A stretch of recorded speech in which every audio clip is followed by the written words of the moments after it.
Si en Venezuela nos tomáramos un trago cada vez que en televisión o en radio o lo que sea, el gobierno dice que no pueden hacer X cosa por culpa de las sanciones o del bloqueo, antes del mediodía ya habríamos terminado como la cava. No hay electricidad, el bloqueo. No hay agua, las sanciones. Preñaron a tu esposa, fue por culpa de las medidas coercitivas unilaterales. Y Winston Vallenilla. Hoy, en el Becerro de Plata, vamos a desmantelar el cuentico de las sanciones. ¿Qué cosas de verdad prohíbe Estados Unidos? ¿Cómo puede ser que el chavismo no puede traer medicamentos y equipos a los hospitales, pero sí pueden vender petróleo en barcos secretos, comprar antenas de Starlink para la policía o incluso pagar publicidad en YouTube cuando se supone que no pueden por el bloqueo? Bienvenidos al Becerro de Plata. Propiese. El chavismo lleva como 12 años vendiéndonos la idea de que comenzó una crisis económica terrible por culpa de las sanciones en Venezuela, o como me gusta llamarle a este país, Yugoslavia. Pero te voy a contar toda la historia previa por si no conoces o no te acuerdas de todo el desastre que ya teníamos antes. Con la llegada de este señor gordo comunista en 1999, Venezuela vivió los ingresos petroleros más bestialmente grandes de su historia. Entonces el petróleo se empezó a usar para importar todo lo que hacía falta en Venezuela, pero todo, ¿oíste? Todo. En resumen, PDVSA se convirtió en el sugar daddy del Estado venezolano. ¿Qué quieres, bella? Una nevera Haier. Yo te compro 3 gafas. Dale una a tu mamá también. Y dale otra a tu prima que no me la has querido presentar. Durante ciertos años del gobierno de Chávez, los precios del petróleo subieron tanto y había tanto dinero que, para que se hagan una idea, mis padres pudieron comprar un montón de electrodomésticos renovados en la casa, se compraron otro carro de agencia, tenían 2, le construyeron un segundo piso a la casa, remodelaron la cocina, le pusieron piso a todo el patio. Venezuela era el video de Milky. Pero entonces muere el gordo comunista y llega el otro gordo comunista. Chávez se la pasaba regalando electrodomésticos. Yo creo que estaba tan obsesionado con ellos que terminó poniendo una nevera de presidente. Llega Nicolás Maduro a la presidencia y pasa algo problemático para un país que depende del petróleo, y es que los precios del barril se fueron pa'l piso. ¿Y qué hizo el gobierno? Comportarse de forma sensata y reducir el gasto público. No. Nicolás Maduro prefirió prender la maquinita de billetes del Banco Central de Venezuela, pero en cantidades del tamaño de 42 papadas de Juan Marreto. ¿Y qué pasa cuando un país crea muchísimo más dinero del que necesita? Ya hice un video sobre eso, por favor vayan a verlo, pero en resumen viene una palabra que los venezolanos conocemos y sabemos demasiado bien y lo usamos en nuestro día a día, como naguará o como arepa, y esa palabra es ¡hiperinflación! Y es que el problema no es solamente que bajaron muchísimo los precios del petróleo, es que además PDVSA estaba produciendo cada vez menos petróleo por culpa de que no se hizo suficiente mantenimiento en las refinerías, de que se estaba enviando un montón de petróleo subsidiado a paisitos del Caribe, incluyendo a Cuba. Y digo paisitos no por ser despectivos, sino porque son países chiquiticos. También montaron a un montón de técnicos que sabían de petróleo y no consiguieron los reemplazos adecuados, o quizás ni siquiera les interesaba hacerlo. Sin contar que PDVSA estaba bastante ocupada en esos momentos en otras labores económicas, como por ejemplo vender pollo. Entonces, como país pasamos de vender 2,7 millones de barriles de petróleo al día en 2012 a vender 900.000 o alrededor de 900.000 barriles de petróleo por día en 2019. La tercera parte. Aquí lo puedes ver claramente en un gráfico de lo más bonito, con una montaña rusa asesina que comenzó en 2013. Ay, pero ¿qué tiene que ver todo esto con las sanciones? Ya voy, ok, ya voy. Las sanciones. O como le dice el chavismo, el bloqueo. Que por cierto, bloqueo no es un bloqueo, porque el bloqueo es un término militar que consiste en cerrar con barcos militares la costa de un país para que no se pueda entrar ni salir de allí. Eso sí pasó, sí hubo un bloqueo en Venezuela a finales de 2025, cuando estaban a punto de llevarse Maduro, pero esa es otra historia. De resto, lo que hemos tenido verdaderamente han sido sanciones. Las primeras sanciones al gobierno de Venezuela fueron en 2014 por este negro encantador llamado Barack Obama, que era el presidente de Estados Unidos en ese año. Y en marzo de 2015, Estados Unidos declaró a Venezuela una amenaza inusual y extraordinaria para la seguridad de su país. O sea que nuestro país se convirtió en ese chamito con el que las mamás no quieren que sus hijos jueguen. Yo era ese chamito de niño. Estas primeras sanciones tenían una cosa súper particular, y es que eran solamente algunas personas específicas. Es decir, a algunos funcionarios del gobierno les bloquearon sus cuentas en Estados Unidos, les quitaron las visas para volver a entrar a ese país y ya. Básicamente en esa época Nicolás Maduro estaba llorando porque ya no los iban a dejar a él y a unos cuantos amiguitos más entrar a Disneylandia. Pero llegó 2017 y ahí lanzaron unas nuevas sanciones. Estas fueron las primeras sanciones que de verdad estaban afectando de alguna manera al Estado venezolano. Prohibían a personas y empresas de Estados Unidos comprar bonos a PDVSA y al gobierno venezolano. Y eso realmente no afectaba mucho al país. Un bono es como un documento que emite una empresa y dice, mira, dame tanto dinero por este bono y luego yo te voy a devolver ese dinero que tú me diste más una comisión, o sea, más un porcentaje extra. Te pones a ver, Estados Unidos hasta nos estaba haciendo un favor para que no endeudaran muchísimo más el país de lo que ya estaba endeudado, pero de nuevo, Maduro no lo veía así. Entonces llegó 2018 y como regalo de Navidad nos dieron más sanciones. En este caso, el presidente de Estados Unidos, que era Donald Trump, dijo, señoras y señores, si ustedes viven aquí en Estados Unidos o tienen su empresa en Estados Unidos, está prohibido hacer transacciones con el petro o con cualquier otra criptomoneda para pagarle cosas al gobierno de Venezuela o comprarle cosas, es decir, nada de petro ni otro presidente colombiano. Pero eso no significa que el petro no haya servido para nada. Sí lo usaron para algo y te lo voy a contar más adelante. Algo bastante chimbo, por cierto. Y 2018 fue un año bastante acontecido porque luego lanzaron otras sanciones para el Estado venezolano. En este caso específicamente era que Estados Unidos prohibía a sus empresas y a las personas de su país negociar con la minería de oro en Venezuela. Esto fue porque descubrieron que el chavismo estaba pagando ciertas transacciones con oro para saltarse el sistema financiero mundial y así no ser rastreados por Estados Unidos en sus pagos. Es decir, Maduro estaba haciendo lo que ya en el estado Bolívar llevan años haciendo, que es ir al mercado y pagar con una pepita de oro. 2019, Donald Trump sigue siendo presidente y quizás un día despertó molesto con Melania y dijo, ¿saben qué?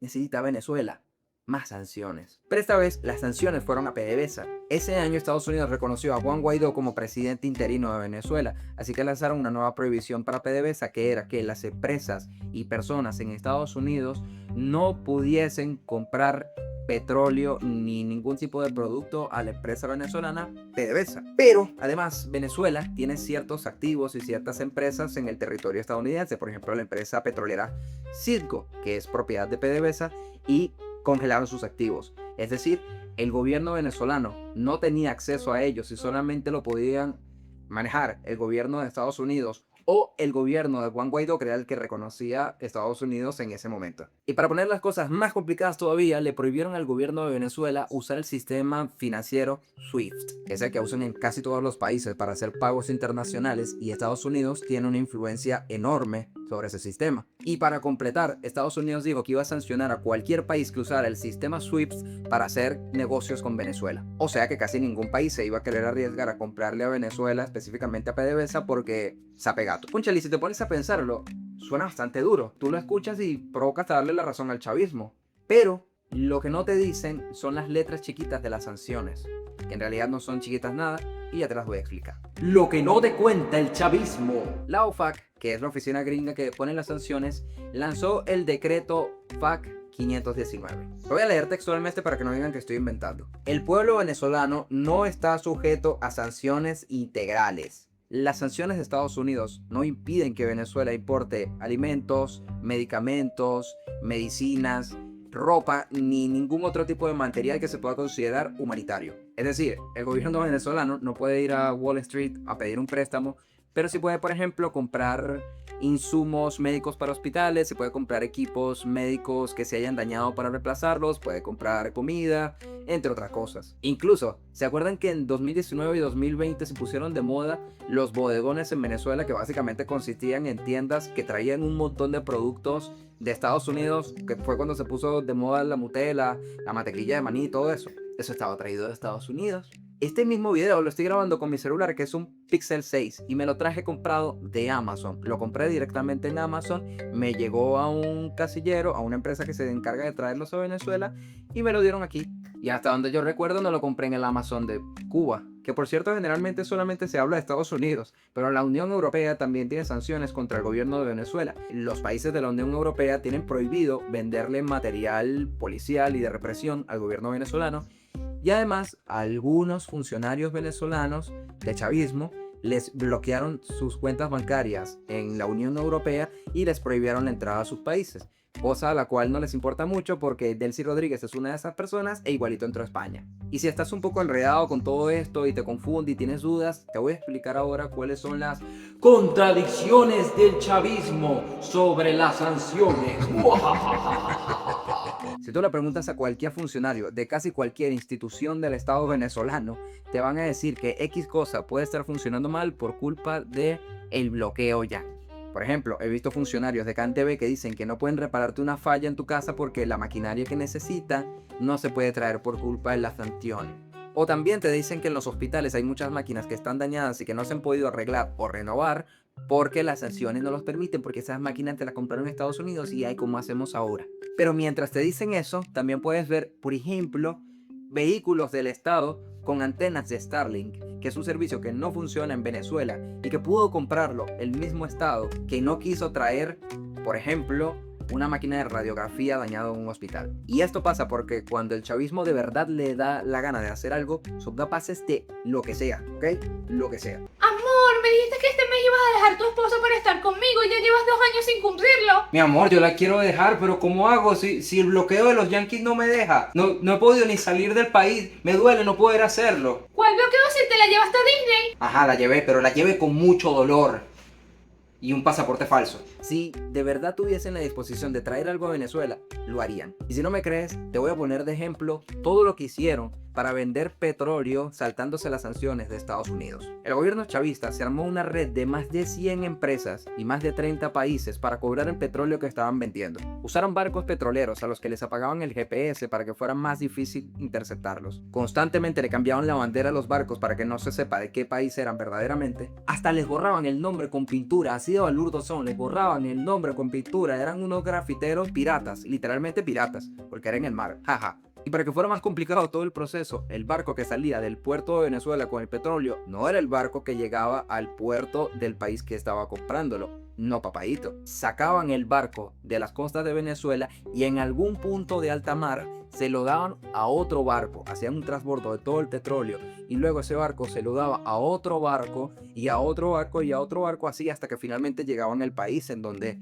se tenía que entregar el petróleo. Así fue como enviaron petróleo a, por ejemplo, Cuba o algunos países de Asia. Cónchale, papi, te están viendo que cuando quieren pueden. El problema es que no quieren. Constantemente decían que pobrecitos estaban asfixiados por los yanquis que no los dejaban vender petróleo. Pero pusieron a usar criptomonedas como el Petro o como USDT para cobrar el petróleo en vez de cobrarlo en dólares. Es decir, se saltaron las transferencias bancarias y lo que hacían era decirle a sus clientes: no vale, agarra mi correo de Binance, mándamelo ahí. No, yo no creo que Maduro diga Binance. Ahí está mi Binance, mándamelo ahí. Por supuesto que todo esto era extremadamente opaco y oscuro, como Aristóbulo, y terminó en una trama de corrupción inmensa en la que desaparecieron, según Ecoanalítica y Transparencia Venezuela, 16.600 millones de dólares.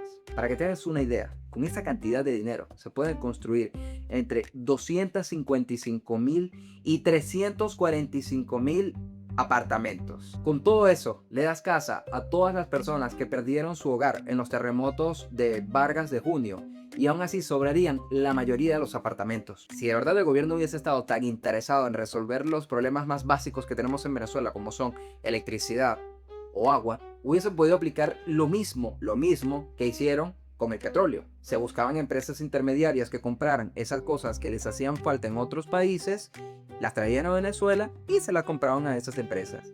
Y ya. Recuerdan que entre 2020 y 2025 aproximadamente Venezuela estaba teniendo unos problemas mucho más fuertes que los que tiene ahora para conseguir gasolina. La verdadera causa de todo esto era que Venezuela estaba produciendo poquísima gasolina después de durante un montón de años venderla regalada. Así que el gobierno chavista usó de nuevo la maravillosa excusa de las sanciones para decir: no, ¿cómo hacemos con la gasolina? No nos dejan producirla, vamos a tener que, cónchale, comprarle a Irán gasolina para medio resolver, pero yo resuelvo, tranquilo. Así que eso hicieron, le compraron a Irán gasolina durante un tiempo, una gasolina de muy mala calidad, por cierto. Pero hay algo curioso con todo esto. Irán es un país que también está sancionado por Estados Unidos. Y no solamente que estén sancionados, es que están muchísimo más sancionados que Venezuela, con unas sanciones mucho más fuertes de las que tiene este país. ¿Cómo puede ser que Irán, que es un país mucho más sancionado que Venezuela, no solamente podía producir bastante gasolina, sino que además le sobraba como para vendérsela a otros países, como Venezuela, pero este país, Yugoslavia, no podía? Ah, pero para contrabandear el petróleo y verte el novecito tuyo sí te saldas todas las sanciones. Pero para tener un arroz para la casa, ahí sí. No, las sanciones no me dejan. Las sanciones de 2019 complicaron la producción de petróleo en Venezuela, eso es cierto, pero PDVSA ya estaba bastante fea para la foto. Pero entonces nuestro presidente obrero Nicolás Maduro, campeón de victorias, nos trajo la solución al problema de las sanciones, que fue La ley antibloqueo. en 2020 la Asamblea Nacional de Venezuela se inventó la ley antibloqueo que supuestamente servía para atraer inversión a Venezuela. ¿Y para qué sirvió verdaderamente esta ley? Para que el gobierno pudiera hacer contratos que no se publicaban y para, en la práctica, privatizar empresas del Estado sin tener que rendir cuentas a nadie. Literalmente, esa ley convertía los presupuestos públicos en secretos de Estado. Incluso esa ley se contradecía con un montón de artículos de la Constitución de Venezuela y con otras leyes. Por ejemplo, ¿se acuerdan de la empresa Lácteos Los Andes, que la expropió Hugo Chávez? Por supuesto que quebraron la empresa y según empleados de Lácteos Los Andes, usaron la ley antibloqueo para dejarle esta empresa a otra empresa iraní para que se encargara de su administración para que volviera a ser rentable. Y me encantaría que me pregunten cuál es tu fuente, porque dices que según unos empleados, porque la ley antibloqueo hace que estas cosas sean secretas. Y esto mismo lo hicieron también con fábricas de alimentos, con centrales azucareras o incluso con Abastos Bicentenario, que se lo dejaron a Alex Saab. Por eso, donde había antes un mercado bicentenario, luego pusieron una tienda Club. Y después de las tiendas Club pusieron Forum. Es como un piedrero que se puso a vender el motor, la batería, el alternador y 3 cauchos de su carro. Pero te dice que no puede usarlo porque, cónchale, un vecino le pinchó el caucho que le quedaba y ahora cómo va a prender el carro. Dejaron las escuelas, los hospitales y muchísimas otras instituciones del Estado desabastecidas por pura maldad. Ah, pero bloqueado tienes tú el cielo si no te arrepientes de tus pecados y no aceptas a Cristo como tu único y suficiente Salvador. Y hoy es un buen día, acéptalo. Arrepiéntete de tus pecados y conviértete. Sigue a Cristo. Tú sabes cómo es el infierno. Tú has ido a Guatire. Es peor, es más caliente y con más gente chimba.